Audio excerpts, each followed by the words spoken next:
నమస్తే. రాష్ట్రంలో బండి సంజయ్ కావచ్చు, బండి సంజయ్కి సంబంధించిన కుమారుడు బండి భగీరథ్ సంబంధించిన అంశం సంచలనంగా మారుతూ ఉంది. సో పోలీసుల ఎంక్వైరీలో కూడా బండి భగీరథ్ పరారీలో ఉన్నట్టు తెలుస్తూ ఉంది. సో దీనికి సంబంధించి ఎవరైతే ఆ మైనర్ బాలిక ఉన్నారో ఆమెకు న్యాయం చేయాలంటూ సిపిఐ పార్టీకి సంబంధించి ఈరోజు పెద్ద ఎత్తున ఆందోళన చేస్తూ ఉన్నారు. దీనికి సంబంధించి మనతో పాటు మాట్లాడడానికి ఉన్నారు. అని మరి ఎట్లా చూస్తూ ఉన్నారు? ఈ అంశం రాష్ట్రంలో సంచలనం మారుతూ ఉంది. సో ఇదే సమస్య ఒక సామాన్య వ్యక్తి ఈ పోక్సో కేసులో ఇరుక్కొని ఉంటే ఇంత నిర్లక్ష్యం వహించేదా ఈ రాష్ట్ర ప్రభుత్వం అంటే ఏం చెప్తారు? ఈ రాష్ట్ర ప్రభుత్వానికి ఒకటే డిమాండ్ చేస్తూ ఉన్నాం.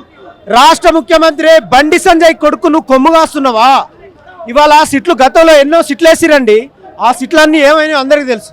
ఇవాళ పేదవాడికి ఒక న్యాయం, ఉన్నవాడికి మరొక న్యాయం లాగా ఉన్నది. కేంద్ర మంత్రి సహాయ మంత్రి కొడుకు కాబట్టి 6 గంటలు ముషరంబాగులో కేసు పెట్టడానికి వస్తే 6 గంటలు కూర్చోబెట్టి హైడ్రామా చేసిన సందర్భాలు మనందరికీ తెలుసు కదా. మరి తెలుసు అనుకున్నప్పుడు ఎప్పుడో మొన్న 4-5 రోజుల కింద కేసు రిజిస్టర్ అయితే ఇప్పటి వరకు బండి సంజయ్ కొడుకును అరెస్ట్ చేయలేదు. సమాజం మాట్లాడుతుంది, బాధితులు మాట్లాడుతూ ఉన్నారు, ప్రతిపక్ష నాయకులు మాట్లాడుతూ ఉన్నారు, విద్యార్థి సంఘాల నాయకులు మాట్లాడుతూ ఉన్నారు. ఇవాళ హైదరాబాద్ ఏఐఎస్ఎఫ్ సిపిఐ ఆధ్వర్యం కౌన్సిల్ ఆధ్వర్యంలో ఇవాళ బాబాసాహెబ్ అంబేద్కర్ విగ్రహం దగ్గర నల్ల షెట్లతో ప్రజాస్వామ్య నిరసన చేపట్టడం జరిగింది.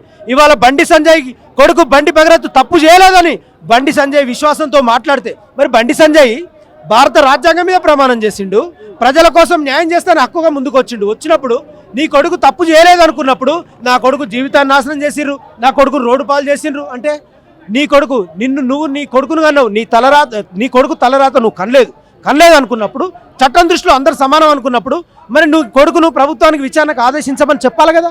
నీ నిజాయితీ తప్పు చేయనప్పుడు పరారీలో ఎందుకున్నట్టు నేను అదే అంటున్నా. అతను తప్పు చేయలేదు అనేటువంటి అభిప్రాయం నీలో ఉన్నప్పుడు, అతను పరారిలో ఉన్నాడు అనుకున్నప్పుడు ఆ పరారి ఎందుకున్నాడు అంటే నీవు ఆర్థిక బలం, అంగబలం, అధికార బలం అనేది నువ్వు పరోక్షంగా చూపిస్తున్నావుగా. ఇవాళ బీజేపీలో ఉండేటువంటి నాయకత్వం ముస్లింలైనా దళితులైనా ఏదైనా ఇన్సిడెంట్ అయితే బట్టలు చింపుకొని రోడ్ల మీద పడతారు. ఒక కుటుంబానికి న్యాయం చేయడానికి ఒక మహిళ ఫోన్ చేస్తే ఇది పార్టీలు అయినండి, మాకు సంబంధం లేదండి, ఫోన్లు కట్ చేస్తుడు. ఇది అనండి ప్రజాస్వామ్య లక్షణం. అంటే మీ వరకు హిందువులం ధర్మకంగా బిందువులం అనుకున్నప్పుడు, అందరం మన బంధువులు అనుకున్నప్పుడు వాళ్ళు మీ బంధువులు కాదా? బాధితులు కాదా మీ బంధువులు?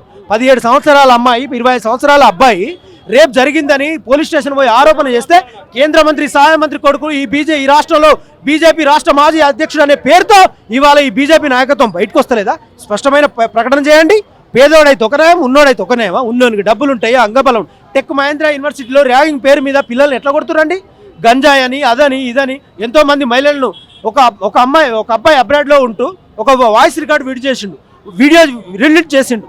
అతడు ఎన్ని అరాచకాలు చేస్తుండేందని. సరే ఏదైనా ఆరోపణ అనుకుందాం, నువ్వు ఆరోపణ అయినా నీ మీద అభిప్రాయము సమాజంలో బాధిత పక్షం వైపు నువ్వు తప్పు చేసినటువంటి ఉద్దేశం ఉందనుకున్నప్పుడు ఆ ఉద్దేశాన్ని విశ్వసనీయ వర్గాల సమాచారం మేరకు, ఇంటెలిజెన్స్ సమాచారం మేరకు రాష్ట్ర ప్రభుత్వం ప్రత్యేక చొరవ తీసుకొని విచారణకు ఆదేశించమని చెప్పాల్సిన సంకల్ప బలం ముఖ్యమంత్రిది కదా. అంటే ముఖ్యమంత్రి కూడా బండి సంజయ్ కొడుకు పరోక్షంగా సహకరిస్తుండ అనేటువంటి ఉద్దేశం ఉన్నట్ట కాదా అనేది మేము ఈ సందర్భంగా తెలియపరుస్తా ఉన్నాం. కాబట్టి రేవంత్ రెడ్డి గారు మీకు దమ్ము ధైర్యం ఉంటే ప్రత్యేకమైన చొరవతోటి బండి భగీరథ్ను అరెస్ట్ చేసి పోలీసు వాళ్లకు విచారణకు ఆదేశించే దమ్ముందా నీకు అని మేము ఈ సందర్భంగా అడుగుతున్నాం. ఇవాళ బండి సంజయ్ మాట్లాడతాడు, ధర్మము గెలుస్తుంది అంటాడు. అవునా బా, నీ కొడుకు తప్పు చేయలేదు, నిజాయితీ పరుడు, ధర్మం మాదంటున్నావు, మరి నీ కొడుకును పోలీసు వాళ్ళకి అప్పచెప్పి విచారణకు ఆదేశించు. ఇవాళ దేశ కేంద్ర సహాయ మంత్రిగా భారత రాజ్యాంగం మీద ప్రమాణం చేసిన నువ్వు పేదోనికి ఒక న్యాయం, నీ ఇంట్లోకి వస్తే ఒక న్యాయమా?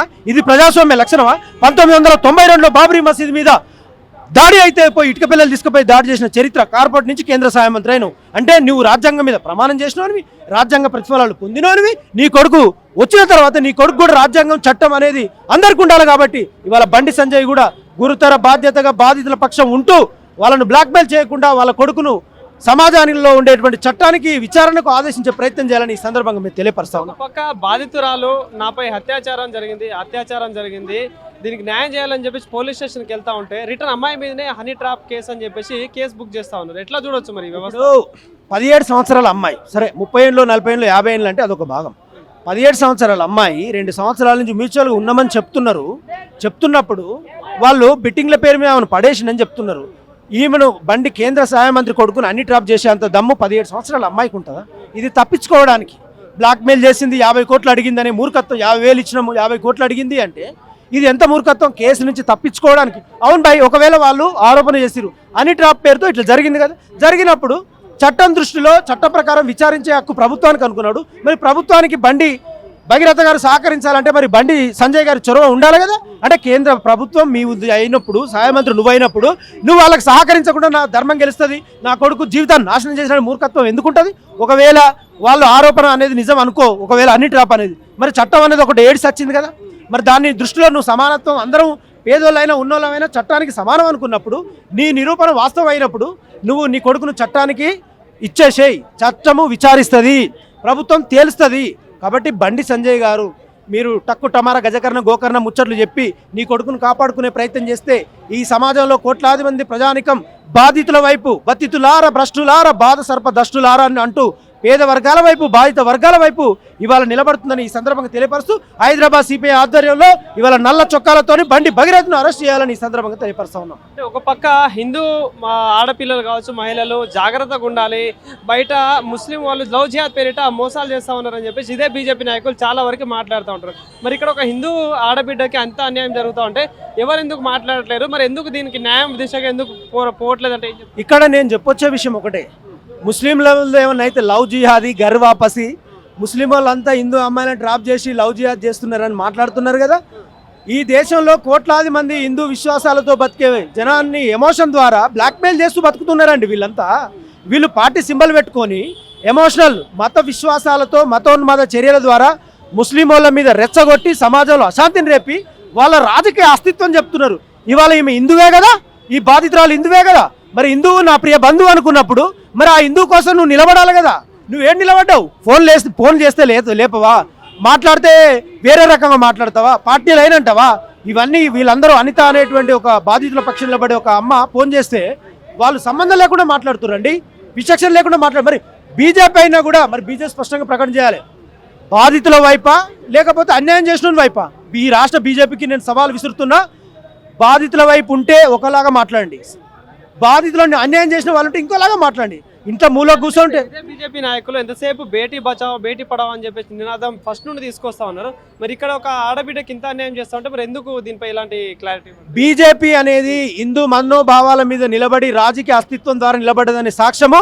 ఈ బాధితుల వైపు ఆమె రాకపోతే వాళ్ళు స్పష్టంగా ఈ సమాజమే చీకొడుతుంది, చిల్లర కొడతారు వాళ్ళు. ఎందుకంటున్నామంటే ఇప్పుడు హిందువుల మనం అందరం హిందువులమే కదా.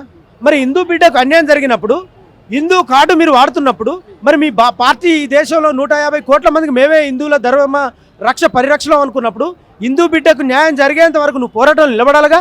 అంటే ఇక్కడ బీజేపీ రాష్ట్ర సహాయ కార్యదర్శి, బీజేపీ రాష్ట్ర మాజీ అధ్యక్షుడు, కేంద్ర సహాయ మంత్రి కొడుకు వాళ్ళ భావజాలానికి దగ్గర కాబట్టి మా పరువు పోతుందనే భావంతో వీళ్ళు, అంటే వీళ్ళకు ఒకవైపు ఒక న్యాయము, వేరే వాళ్ళకు ఒక న్యాయం. వీళ్ళు ప్రజాసేవ చేస్తారండి. వీళ్ళు మతోన్మాదం పేరు మీద మనుషులను విభజించి పాలించు. మణిపూర్లో ఏం చేసిరండి? 2 అమ్మాయిలను బట్టలిపి బదాటలు నిలబెట్టి రోడ్డు ఊరేగించిరండి. మనిష అనేటువంటి దళిత అమ్మాయి యూపీలో కాళ్ళు ఇరగొట్టిరు, నాలుక తెగ్గోసిండ్రు, శవాన్ని కూడా తల్లిదండ్రులకు ఇవ్వలేదండి. సిద్దిక్ కప్పన్ ఒక జర్నలిస్ట్ పోతే 2 ఏళ్ళు విచారణ లేకుండా అరెస్ట్ చేసిండ్రు. ఇదా ప్రజాస్వామ్య లక్ష్యం? అంటే బీజేపీ ప్రభుత్వం అనేది ఈ రేప్ చేసే వాళ్ళకు, బిల్కిస్ బానోను బట్టలిప్పి రేప్ చేసి 13 మందిని కుటుంబంలో చంపేస్తే 20 ఏళ్ళు కష్టపడితే సంవత్సరాల కొద్దిగా జైలున్న తర్వాత వీళ్ళంతా సద్బ్రాహ్మణులు, వీళ్ళు తప్పు చేయలేదని తీసుకొని వచ్చి వాళ్ళని రిలీజ్ చేసి మెడల పూలదండలు వేసి వచ్చిండు. అంతెందుకండి, మన మిర్యాలగూడ రాష్ట్రంలో, మిర్యాలగూడ ప్రాంతంలో ప్రణయ్ అమృత మారుతిరావు బయటకు వచ్చినాక బీజేపీ వాళ్ళంతా దండలు వేసుకొని వచ్చి రోడ్ల పంటి ఊరేగిరు. అంటే వీళ్ళు రేపిస్టులకు, మతోన్మాదులకు, మూర్ఖపు వెధవలకు ఈ బీజేపీ పార్టీ కొమ్ముగాస్తున్నారడానికి ఇక్కడ బయటికి రాకపోతే వాళ్ళు స్పష్టంగా ప్రత్యేకమైన ప్రకటన ఇవ్వకపోతే అందరూ అర్థం చేసుకుంటారని ఈ సందర్భంగా తెలియపరుస్తారు. Thank you.